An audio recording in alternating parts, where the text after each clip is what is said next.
Hello everyone, welcome back to AI for Product Managers episode 8. Today's topic is uncomfortable but essential.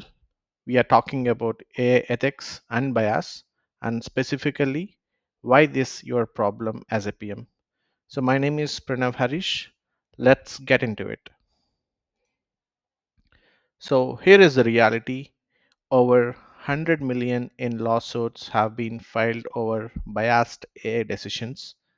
Around 78% of AI teams have no formal bias testing process, you know, and research shows 1 in 3 AI products demonstrate measurable bias against some user group. And AI bias is not a technical bug that engineers fix, it's a product failure itself.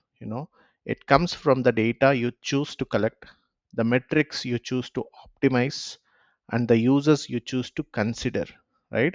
Those are all the PM decisions.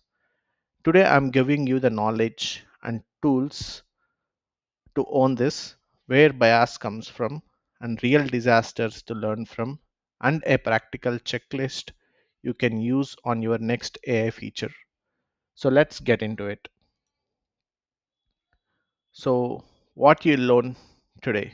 So, here is what we are covering: the 5 sources of AI bias and how each one enters your product, 4 real case studies of AI bias disasters, Amazon Healthcare, facial recognition, and Apple Card, and why this is fundamentally a PM problem and not an engineering problem, and a practical bias audit checklist you can use tomorrow, and how to build fairness in your product development process.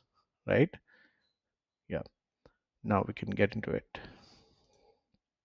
So let me be clear about why this lands on PM desks, not just the data scientists, right?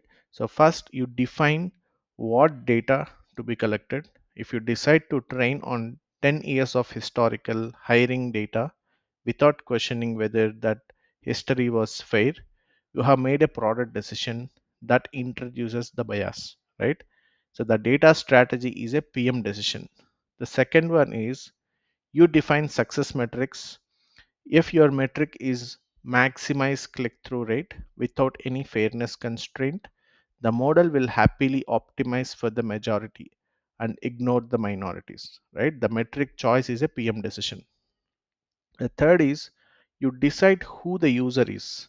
If your user personas does not include the edge cases, elderly users, users with disabilities, users with different cultures, right? The model won't handle them well. User definition is a PM decision, right? And the fourth, you own the user experience. When a black user gets wrongly denied on loan, they don't blame the neural network. They blame your product, right? They leave a 1-star review of your app. So brand damage is a PM problem, right? And the fifth, you talk to stakeholders. When the PM, when the VP asks why fairness testing is taking an extra sprint, you are the one who needs to explain why it matters, right? So advocacy of ethical AI is a PM responsibility. And the data scientist can tell you the model is biased, but only you can decide what to do about it, right? Yeah. And yeah, bias enters AI products through 5 doors. So as a PM, you need to know all the 5 so you can guard against them. The source one is training data bias. Your model learns from historical data. If the history contains inequality, the model learns the inequality, right? So Amazon's hiring tool learned from 10 years of mostly male hires and concluded that being male was a positive signal and the data was accurate. It accurately reflected a biased past, but accurate does not mean fair, right? And the source two is selection bias. So your training data only represents certain users. If your facial recognition model was trained mostly on white faces, it won't work great for white users. Sorry, it will work great for the white users and fail for everyone else, right? This is not malicious. It's often just that the available data set was skewed, but the impact is the same. The source 3 is measurement bias. So you use proxy variables that encode bias without you realizing it. So the zip code is a proxy for race in many US cities. School name is a proxy for socio-economic status, right? And healthcare spending is a proxy for access to healthcare, not health needs. These proxies sneak bias in through the back door. Okay, so the source 4 is algorithmic bias. The model amplifies small patterns into large disparities. So a tiny correlation in the data becomes a strong decision factor after the training, and feedback loops make it worse. So if the model denies loans to a group, that group has less credit history, right? So which makes the model deny them more, right? So bias compounds. And finally, the deployment bias. The model is used in a context it was designed for. So a model trained on adult speech patterns deployed for children. So a model trained on US data deployed in India. So the model is not biased in its training context, but it's biased in its deployment context. Okay. So let me walk you through four real cases. You can see how bias manifests in practice. The case one, Amazon AI hiring tool. So in 2018, um, recruiters reported that Amazon had built an AI system to automatically screen resumes and rank candidates. So the goal was efficiency, process thousands of applications and surface the best ones, right? The problem here is they trained it on 10 years of hiring data, and for the past 10 years, Amazon had predominantly hired men for technical roles. So the model learned that being male was a positive signal. So it got specific. So the model penalized resumes that contain the word women's, right? As in women's chess club captain or women's college. It downranked graduates for all women's colleges. So it was not explicitly told to discriminate, it learned to discriminate from the patterns in the data. And Amazon tried to fix it.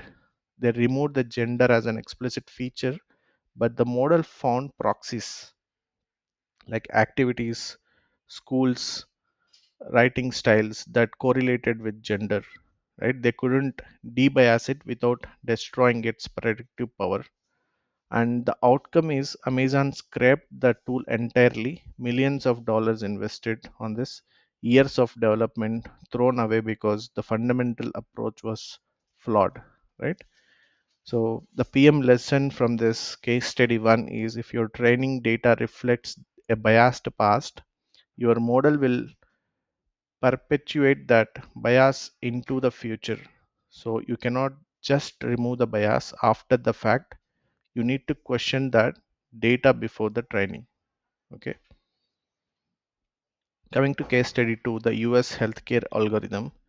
This one was published in Science in 2019, and it's a master class in measurement bias.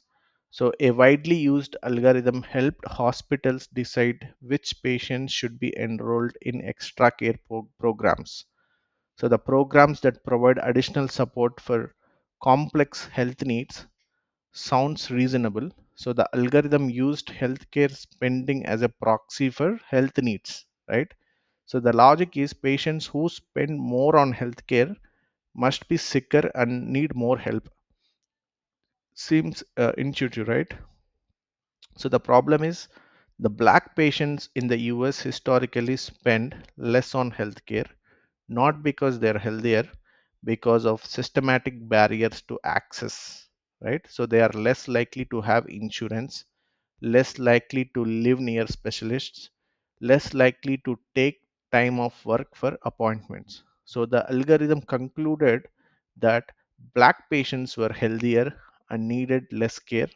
In reality, at the same level of illness, black patients were significantly less likely to be enrolled in care programs than white patients, right? So the scale is, this algorithm affected 200 million patients across the US healthcare system. The researchers estimated that fixing the bias would increase the percentage of black patients receiving extra care from 17.7 to 46.5 percentage, right? So the PM lesson for this case study is the metric choice created the bias.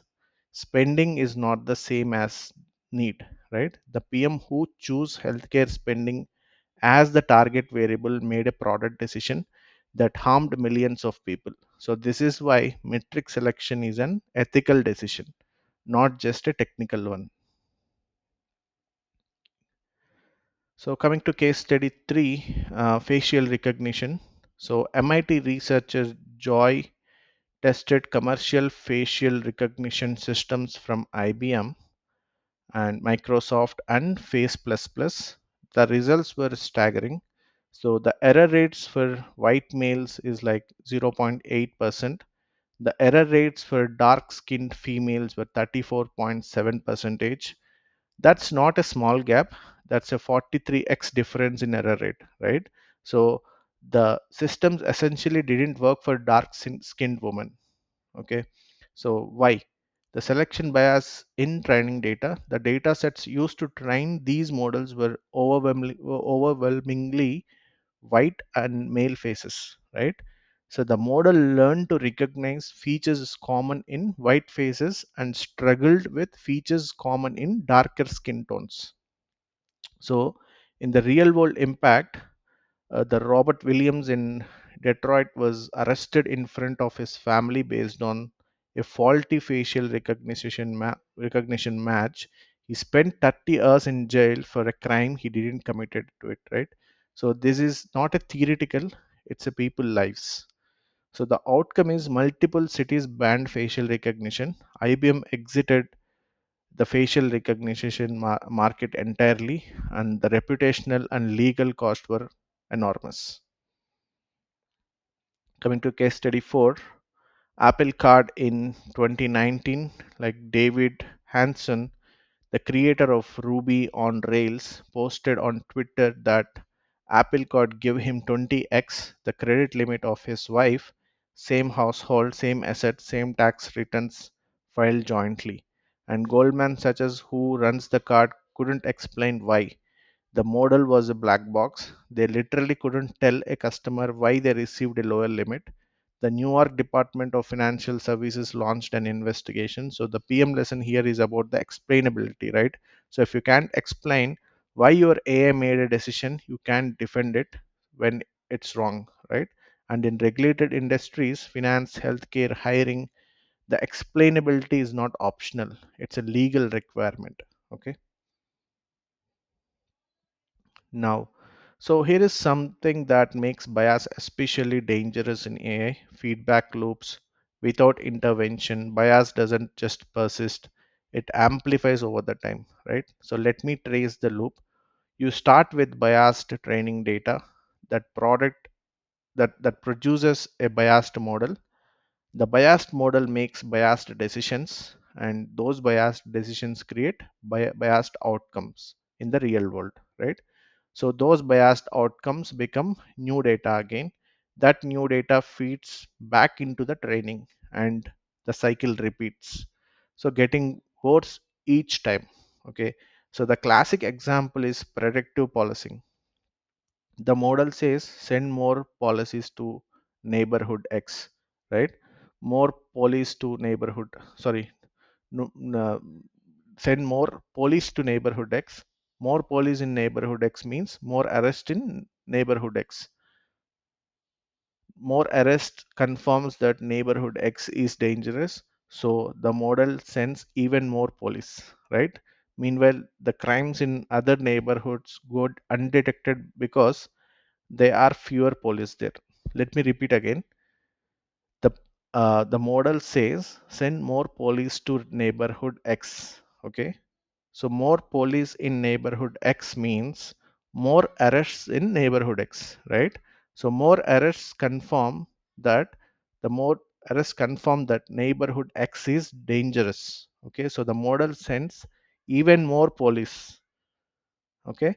So meanwhile, the crimes in neighborhood it's good go undetected because there are fewer police over there.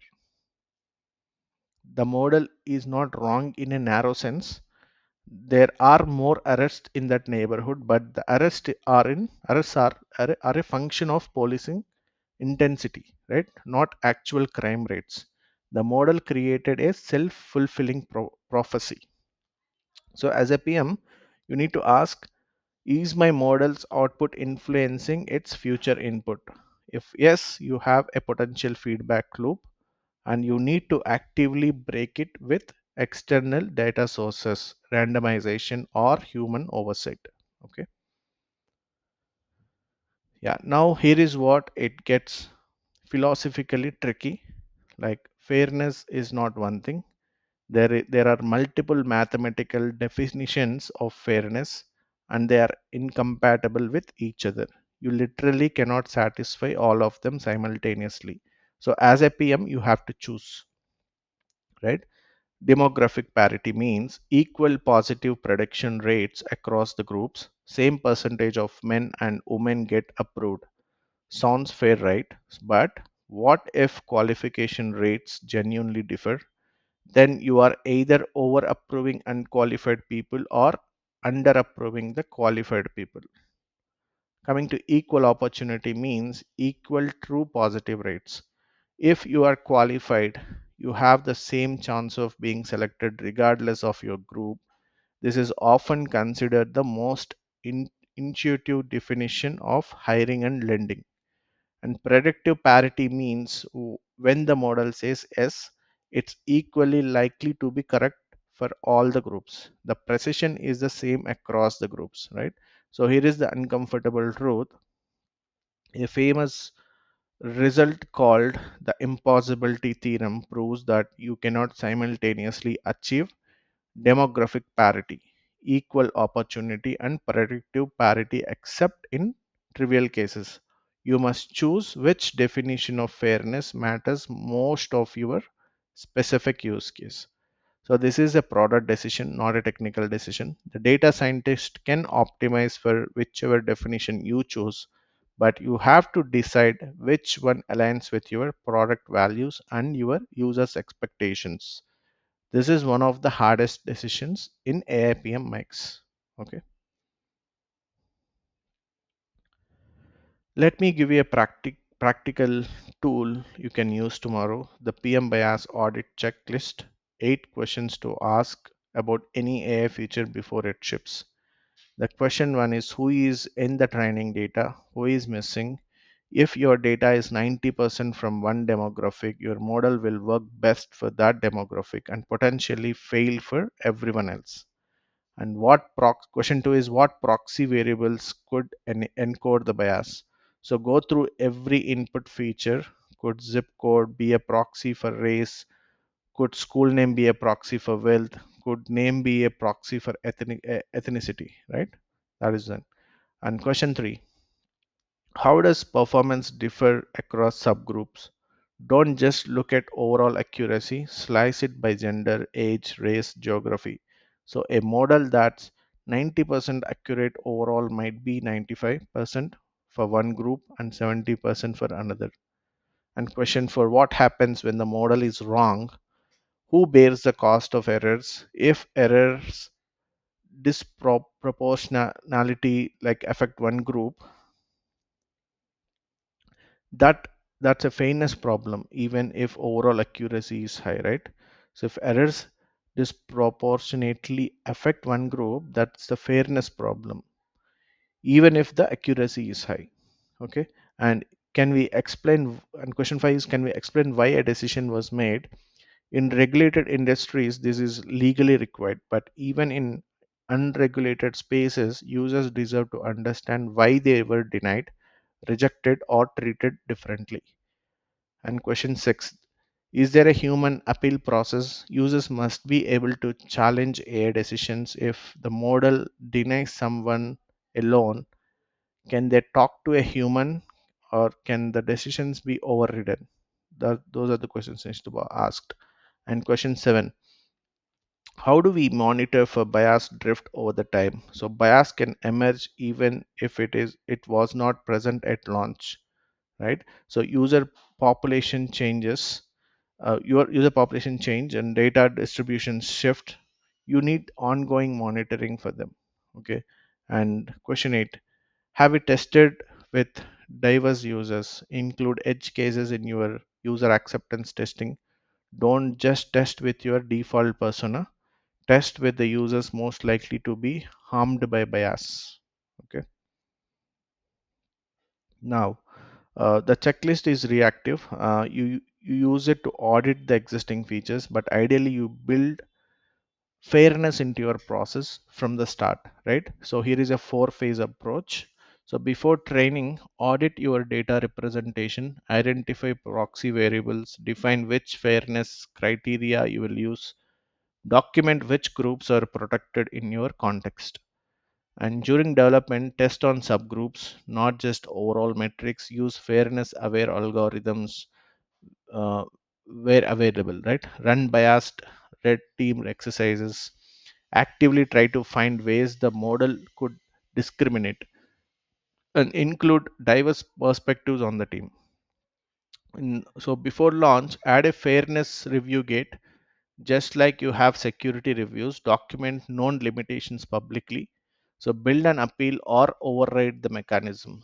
Okay, so prepare an incident response plan for when bias is discovered. And after the launch, monitor the subgroup performance continuously, track bias drift over the time, collect users' feedback specifically about the fairness, schedule quarterly bias audits as well. On regulation, the EU AI Act is now in effect and it requires bias testing for high risk AI systems like NYC requires annual bias audits for hiring tools. Colorado requires disclosure of AI use in consequential decisions. This is not optional anymore, it's becoming a law.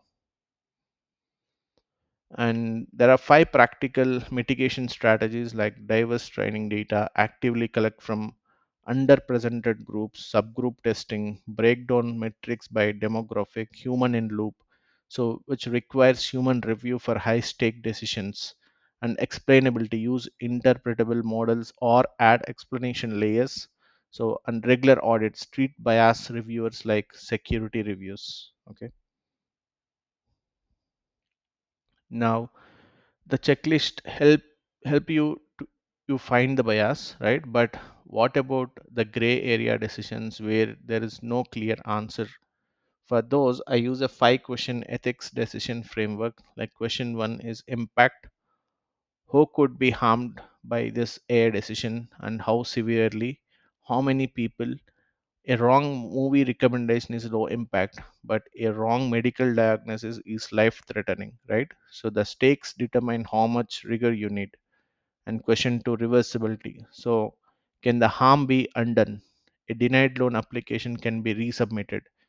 A wrongful arrest cannot be unexperienced, right? If the harm is irreversible, you need much higher confidence before deploying it. And question 3 is consent. Do users know AI is making decisions about them? Are they aware that an algorithm is scoring them, ranking them, or filtering what they see? Right? So transparency is not just an ethical, it's increasingly a legal requirement. Okay. And question 4 is alternatives. What happens if we don't use AI here? Is the status quo also biased? Sometimes the human process is more biased than the AI, right? So a biased algorithm might still be better than a biased human, but you need to make that comparison explicitly. And question 5 is accountability. Who is responsible when it goes wrong? Is there a clear owner? Is there a recourse for affected users? If nobody is accountable, nobody will fix it when it breaks. Okay. So run every AI feature through these 5 questions. If you can't answer them clearly, you are not ready to ship. Write down these answers. They become your ethical documentation and your defense if something grow. You can defense like if something goes wrong. And yeah, before homework, let me show you that this is solvable. Like Google publishes model cards, public documentation of how their models perform across subgroups, and Microsoft has a mandatory responsible AI standard with impact assessments before any AI ships. Salesforce runs a bounty program paying external researchers to find bias. These companies are not perfect, but they are taking it very seriously. Okay, even OpenAI and Spotify, same applicable for them as well. And homework time one, run the bias audit checklist on one AI feature in your product. Answer all 8 questions honestly. You might be surprised what you find. And two, identify your proxy variables, list every input feature your model uses. For each one, ask, could this be a proxy for protected attribute? So zip code for race, name for ethnicity, age for disability. So question all this. And request, the third one is request subgroup metrics from your data science team. Ask them to break down model performance by demographic groups.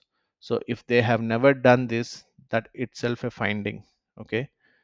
So yeah, so in episode 9 we are covering build versus buy versus fine tuning problem. The PM's decision framework. You will learn what when to build AI in-house and when to use third-party APIs and when fine-tuning is the sweet spot. It's a it's a decision every AI PM faces, right? So this was a heavy episode, but an important one. If it made you think differently about your product, subscribe and share it with another PM who needs to hear this. Okay. And finally, the key takeaways. One is like AI biased is a problem, product failure, not a technical bug. And PMs own it because PMs make the decisions that introduce it. And two, there are 5 sources: training data, selection, measurement, algorithmic, and deployment bias. Know all 5. And three, bias feedback loops make problems worse over the time. Without active intervention, your model can create self-fulfilling prophecies. And four, fairness definitions are mathematically incompatible. You must choose which one matters most for your use case. That's a product decision again. And five, use 8 point bias audit checklist on every AA feature you ship. If you haven't checked, you don't know. And the question is not whether your AI is biased, it's whether you have checked it or not, right? So I am Pranav Harish, and this is AI for product managers, and I'll see you in episode 9. Thank you all.